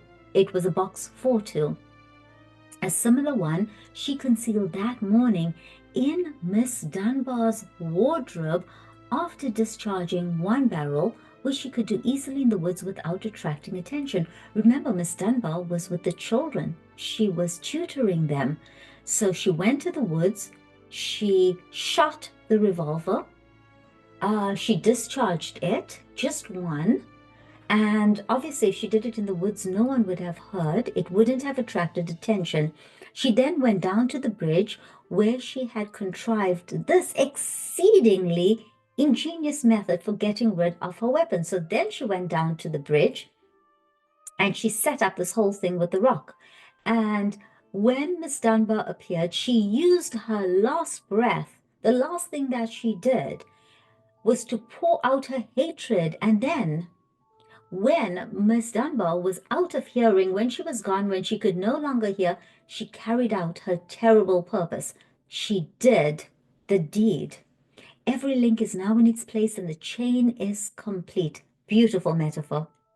The papers may ask why the mare was not dragged in the first instance. But it is easy to be wise after the event, and in any case, the expanse of a reed-filled lake is no easy matter to drag unless you have a clear perception of what you are looking for and where. So the newspapers, the journalists are going to ask why the pond was not dredged, dragged, searched initially. But yeah, hindsight is great, 2020. Now we know what we're looking for. Now we know where we're looking for it. So yeah, of course, it's very easy to talk after the fact. But if you don't know what you're looking for, you don't know where you're looking for it, well, it's not so simple.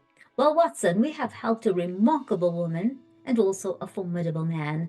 Should they in the future join their forces, as seems not unlikely, it seems very certain that these two are going to get together, the financial world may find that Mr. Neil Gibson has learned something in that schoolroom of sorrow where our earthly lessons are taught.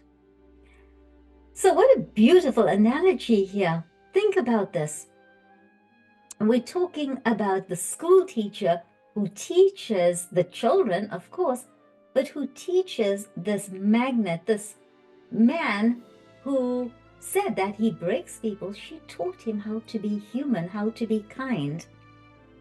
And also, did you have any inkling that the wife killed herself? I have to admit that it did go through my mind that she'd committed suicide and she wanted to blame Miss Dunbar, but I had no idea how the gun would have gotten to the wardrobe. I thought that the manager had something to do with it because maybe the manager was in love with the wife. I was so wrong. Let me know what you thought in the comments below. If you enjoyed this, you know what to do. Like, subscribe, and do you want me to do more? Because I think I'm starting to get hooked on Sherlock Holmes. I'm Nas. I'm a bookworm. I hope you enjoyed this. Ciao.